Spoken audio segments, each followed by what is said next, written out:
A beautiful idea about childhood is one that is simple, but very, very complex. And the simple is that the child is being present in their day, in their learning, in their growing. They are beings, like, that human beings kind of stuff. But so much of the mindset of adults and others in children's lives is that, oh, they're becoming, what's the next step? What's the next stage? Let's help parents and other people around be present and think about the kids as being. I hear our children are our future all the time. Well, they're also our present. They're also being right now. And let's spend that time connecting with them as beings in the present. It'll be what makes them flourish. It's been a question I've been carrying with me with my colleague Anne-Marie Coughlin around what kind of world do we want to live in? What kind of people do we want to be? So when this project came about and Jean offered this idea of creating resources and opportunities for reflection and using a reflective model to offer this work, I jumped at the chance because I knew it would have an impact. I'd seen the impact of the reflective model across my organization that I work within at Compass, but I'd also seen it in the work that I've been doing across North America. And it just has such influence on collective thinking and collective intelligence. What most excites me about this is I don't know of another resource where you've got a child psychiatrist and 2 registered early childhood educators creating a resource specifically for early childhood educators. It's an exciting thing to be talking about because it has been kind of like under the carpet. People, when they hear infant and early years mental health, they think illness like we do in adult. But this is really about building the foundation for great mental health. It's strength-based. It's looking at the inner workings of what do you need to be and remember and develop to be resilient. I think what was missing in our field was more of the ideas of the role of the early childhood educator in supporting early years mental wellness. I think there's a lot of information on trauma and how we support children and families. But I think what we really wanted was to look at every day in the classroom. What is my role in supporting children to have trusting relationships? What is my practice when I'm trying to build a strong attachment with a child? How do I really support those really big emotions that children have and help children to understand their own emotions and to build self-regulation? I would say that there are different things that each of the elements have. So the videos are one, and I think beautifully done, but really an example of how you can be present as the video is being played, think about what I'm saying, what the other experts or lived experience people say, what Laurie says in terms of the practice, and letting your mind wander to how it relates to what you do. The reflective practice guide is another element, and that really is facilitators can help groups go through each of the different videos, but really analyze, explore, what does this mean to me in my practice?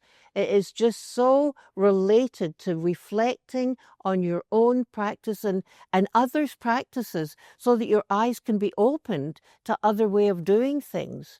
And the doing of things is so important. This is not all head stuff. This really is making it live and come into your actions daily. I have a colleague in the United States, Wendy Sividanis, and she coined the term drive-through training. And she talked about this idea that so much of the professional learning in our field traditionally has been about going to a workshop, getting a bit of information, leaving, and then trying to put it into your practice. And it's kind of like going up to the drive-through and getting something in your belly, but you're not really nourished, right? You're fed, but you're not nourished. So this reflective model, it's like fine dining. It's like being around a table together and having conversations that are meaningful to us, that are part of who we are and part of our daily lives. So it's a different in the sense that it does create and hold space where learning can happen in a very different way than traditional early childhood professional learning has been. We often talk about this idea, and I think it was Margie Carter that once said, we can't have a new way of thinking and being with children with an old way of thinking and being with adults. So we need to transform the way that we're thinking about our professional learning on behalf of the world today.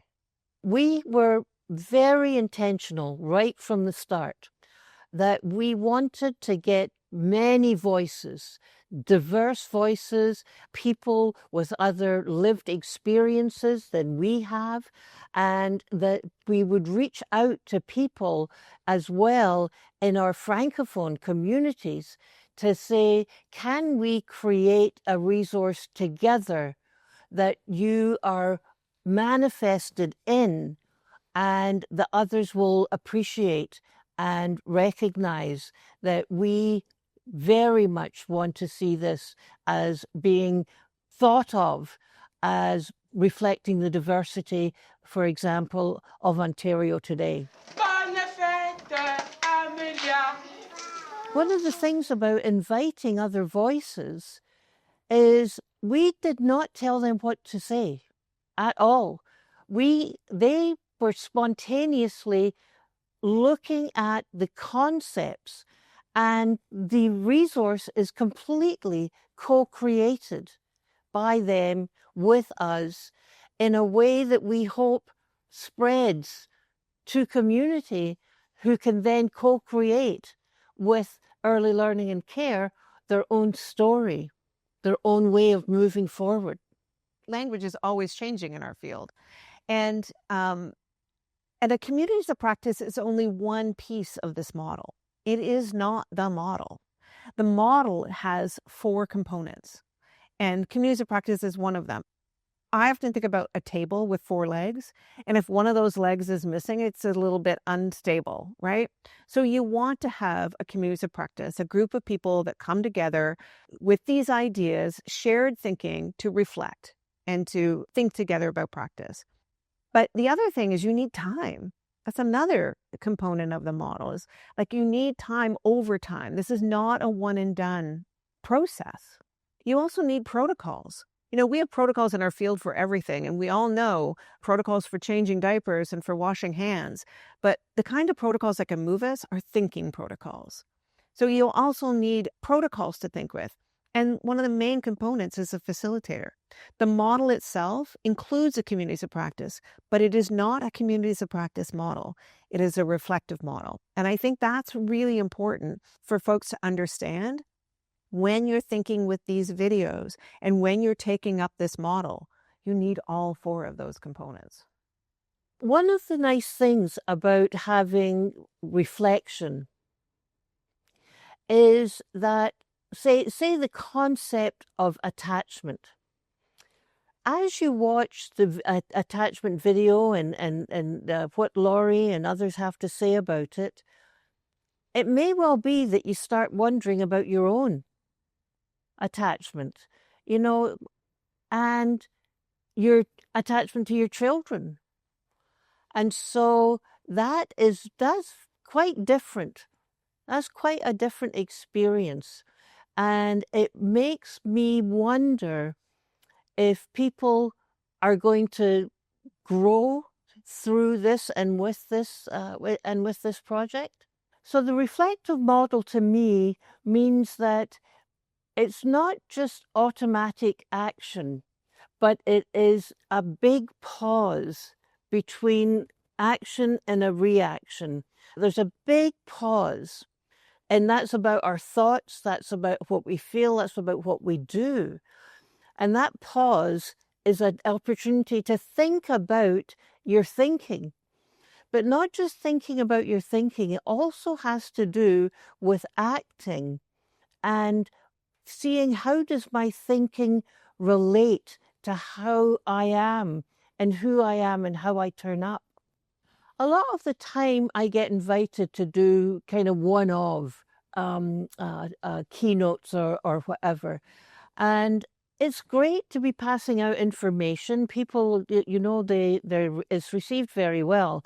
But for us to really think about how do we get in our bones some of this knowledge, some of this way of being, and you do that by living it.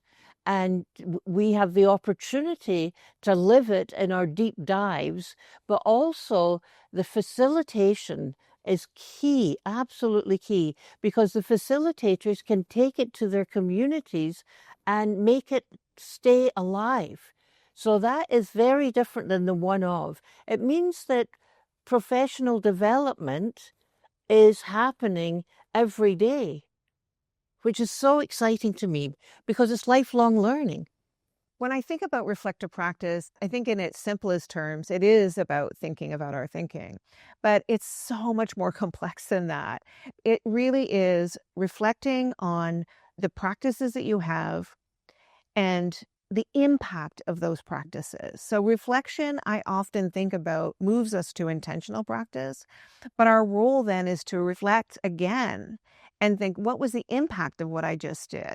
How did that impact the child, the environment, the community that I'm working in, the conversation that I'm having at this table, whether I'm reflecting my practice with little people or with big people? Reflection is about thinking about your practices and responding and taking action. There's a great quote by a man by the name of Bill Ayers, and he says, reflection is more than thinking. It's about thinking critically, rigorously, and taking action. This is complex, hard work, and our field deserves, our children, our communities deserve that we take this as really, really important work. So to have the opportunity, not just to have the resources, but to have a reflective guide that supports the resources, and then to build a reflective model that includes facilitators to be able to grow the practice and move the practice, that has been missing in our province. So when I think about it now and the number of communities that we've been to and the hopes of going to many more is there are trained facilitators across this province that really understand how to think with protocols and the importance of protocols to deepen our own reflective practice. This is a great, big, luscious invitation to join us, not just us, but all of the other early learning people in Ontario. We started with 3 communities. We're now in 23 communities, reaching just a huge percentage of all children. Well, you can be a champion along with us. You can make the difference. You can create the world that you want to see by joining in and being part of this.